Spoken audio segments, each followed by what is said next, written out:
Seems like Adam Silver still holds a grudge against Kyrie Irving, and after today, it seems like he is officially blackballed within the NBA, and the only way that things could get worse is if he was ever banned from the NBA. But Kyrie Irving never does anything that bad to the point where they should ban him, but we all know what happened in Brooklyn, the whole media fiasco, and the reason why he got traded to Dallas. But ever since he got traded to Dallas, Kyrie Irving has been an amazing player, focused on the game of basketball, no controversies whatsoever, while still playing some of the best basketball he's ever played. And what does he get for that? Count it, two NBA All-Star rejections. Yes, the reserve list came out and Kyrie Irving was snubbed from the list. He is not going to the All-Star game. And of course, Luka Doncic isn't either. He's only played less than half of the game so far this season. But the fact that Kyrie Irving, yet again, isn't going to the NBA All-Star game, he was not selected as an All-Star or a reserve, is absolutely ridiculous. And in this video, we're going to go over the official report, see who did make the All-Star game, who made the reserves, why did Kyrie Irving not make it, and do the stats dictate whether or not he should be an all-star? But how's it going, everybody? My name is Marcel Martin. This is Mavs Digest, bringing you the latest news on everything Mavericks related. And before we get started with today's video, we're currently sitting at 17,143 subscribers, getting very close day by day to 18,000 subs. But if you want to be up to date on everything Mavericks related, stay tuned with our live streams, watch-alongs, news vids just like this. Make sure you subscribe so you don't miss out on a single thing that we do. But we do have the trade deadline in a week. Next Wednesday will be the trade deadline. The Dallas Mavericks are 26-22. They are the 8th seed in the West. And actually, we're around the same place this year as we were last year around the same time. 26-22, 8th seed in the West. So things aren't really that bad. With all things considered, with all these injuries, the Dallas Mavericks are in a pretty good spot. And it is thanks to one player, Kyrie Irving. Like I said earlier, Luka Doncic has only played 22 games. We're currently 26-22. He's played less than half of the games that we've played all season, but we are still staying afloat. We're in the same spot as we were last year, and that is thanks to Kyrie Irving, as well as Jason Kidd and a few other players that have stepped up. Daniel Gafford's been playing absolutely out of his mind.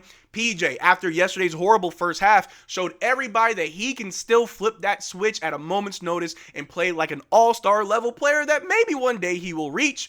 But it is ridiculous that in the year of 2025, Kyrie Irving is yet again snubbed from the NBA roster. I'm sorry, the NBA All-Star selection. If we take a look right here, not too long ago, the All-Star starters were selected. For the West, you got SGA, of course, first seed in the West. I understand that. And for all those Mavs fans that hate him, from a basketball perspective, he is a good player. One of the better players in the league, so I get that. Steph Curry, LeBron James, Kevin Durant, maybe you just want to get some older all-stars in the game. Not saying that they're bad. They are older, and maybe it's to help with the ratings, but sure, why not? And Nikola Jokic, he's a 3-time, about to be a 4-time MVP, possibly, could go off and win another championship. I understand that selection. And for the East, you got Jalen Brunson, Donovan Mitchell, Jason Tatum, Giannis, and Karl Anthony Towns. 5 players who are amongst the top teams in the East, so I get those selections as well. But we were all waiting to see if Kyrie Irving could possibly be selected as an all-star reserve. He's been playing phenomenal, helping keep this team afloat while our best player has been injured. Who thought that Kyrie Irving would have got snubbed when he's got stats like this? For the season, that's Klay Thompson, but Kyrie Irving for the season is averaging 24.2 points, 4.6 rebounds, 4.9 assists, 0.3 blocks, 1.2 steals, 2.3 turnovers, 2.1 fouls, while shooting 48% from the floor and 41% from 3, shooting 53% on corner threes, 60% of his threes are assisted, and 38% of all shots are threes. Again, Kyrie Irving in this old age of 32, which really isn't that old, he's only 2 years older than me, but in the world of the NBA, 32 is kind of over the hill. He is still able to put up great numbers, help team find ways to win games, especially when we've had not just Luka Doncic being out. You've got Derrick Lively who's been out. Dante Exum is slowly but surely coming back. In the upcoming days, he will return. You got Najee Marshall dealing with his illness and his whole just nervous system breaking down, it feels like.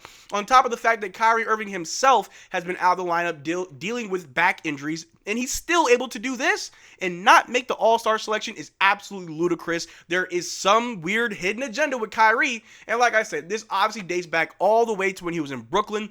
That whole fiasco during the lockdown, the fiasco with what he posted on social media. We don't got to get too much into it, but it's the fact that he did rub the NBA a little bit the wrong way. He did start a little bit of a kerfuffle that was big-time drama to the point where the Brooklyn Nets traded him to Dallas for Spencer Dinwiddie, Dorian Finney-Smith, and some picks. We ended up getting Spencer Dinwiddie back, and Dorian's over there on the Lakers just biding his time till he comes back to the Dallas Mavericks.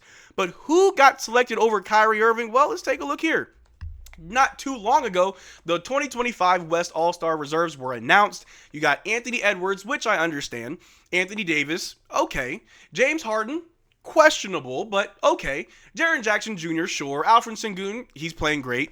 Jalen Williams, okay, I guess. And Victor Wembanyama, sure, whatever. I can tell from the starters to the reserves that these players, not saying that all of them or some of them don't deserve to be all-stars. There's a lot of players every single year that get snubbed. Devin Booker also didn't make it. I know Mavs fans don't care for Devin Booker, but it seems like Devin Booker continues to get snubbed year over year. Another player who got snubbed was Domantas Sabonis. I thought Sabonis was playing well this year, but apparently Sabonis also got snubbed. So it's not out of the ordinary for good players to not make the All-Star game.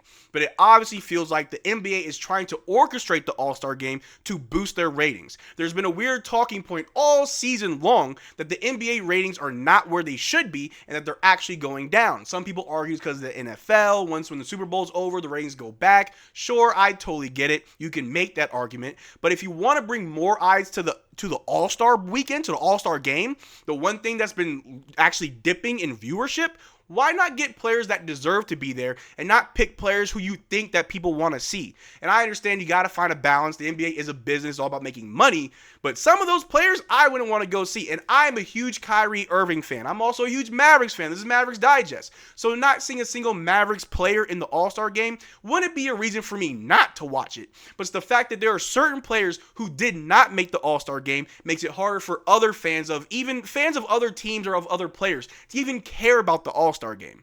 If we take a look right here, Jalen Williams was an All-Star game reserve selection, but Kyrie Irving wasn't. Make it make sense. Now, I don't want to sound like a hater, but if I'm a hater, I'll wear that badge proudly. Jalen Williams is a good player. He's the second best player on the number one team in the West, so I totally understand why he was chosen. But chosen over someone like Kyrie Irving is kind of weird. And if you look at their head-to-head, yes, Kyrie Irving scores more than Jalen Williams. He's also won more games against Jalen Williams. But the rebounds, assists, steals, and blocks are only different by a small margin. Whereas you look at the shooting from the floor, the three-point line, and the free throw line, and the effective field goal percentage, Kyrie Irving is a much more effective shooter. So in that respect, why didn't Kyrie make the All-Star game? Some people said maybe it's because of our record. Maybe it's because of the fact that we're not playing that well after we just made the finals. Well, Tyler Hero was selected as an All-Star reserve for the East. The Heat have a worse record than the Mavericks. They're 23-23. So I don't want to hear any wild, crazy excuse other than the fact that the NBA has it out for Kyrie Irving, and I feel like that is horrible for basketball. A player who had an amazing run in Cleveland with LeBron James, arguably one of the best players to ever play the game of basketball, to beat one of the best dynasties in basketball, the Golden State Warriors, and win a championship.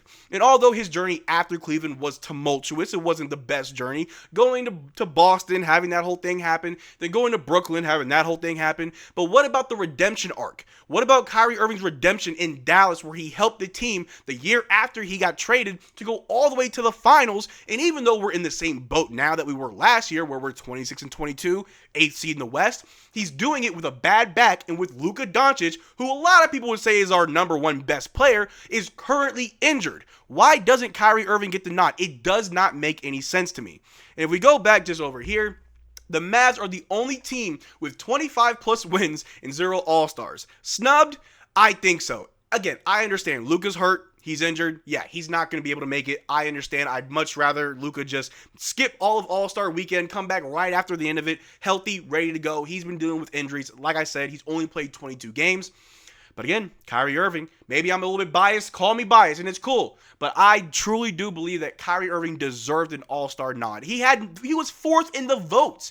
Fourth in the votes, higher than most of the people that got selected over him, which goes to show that the NBA handpicks who they want in the All-Star game.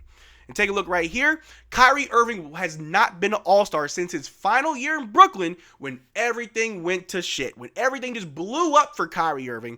That was the last time that he was an All-Star. And from this track record that we've seen, I doubt he'll ever make the All-Star game again. And I just feel like that's very, very disingenuous towards someone who's had an amazing NBA career. Aside from all the drama, Kyrie Irving is one of the most skilled players in basketball to ever play the game of basketball. Has one of the best handles. One of the best point guards in the league. Of course, there's Steph Curry. Of course, there's other players that came before him like Magic Johnson or even Allen Iverson. Take your pick of point guards. But when you talk about some of the best point guards to ever play the game of basketball, Kyrie Irving's name will be brought up. And the fact that we cannot give him at least one more All-Star nod before the end of his career is blasphemy. It is a stain on his career that is being orchestrated by the NBA. But the last thing I want to say right here.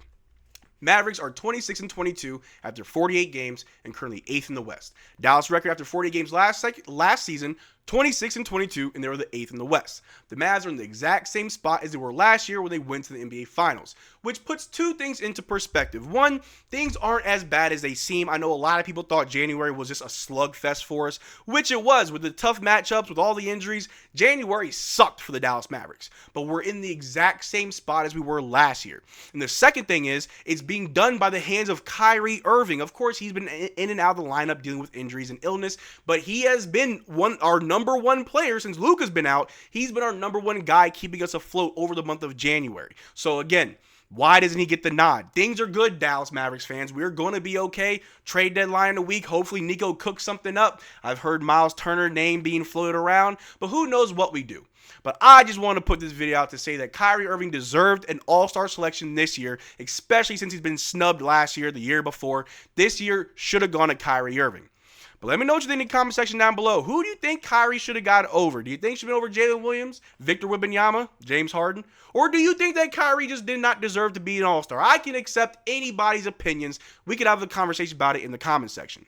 But that's all I got for you guys today. Thanks for making this far to the video. Make sure to check out our Twitter and Discord. Links in the description below. Consider becoming a channel member. We are doing a giveaway every single month on this channel. Only way to enter our giveaways is to become a channel member of any tier. But, till next time, y'all take care. Drink water. Peace.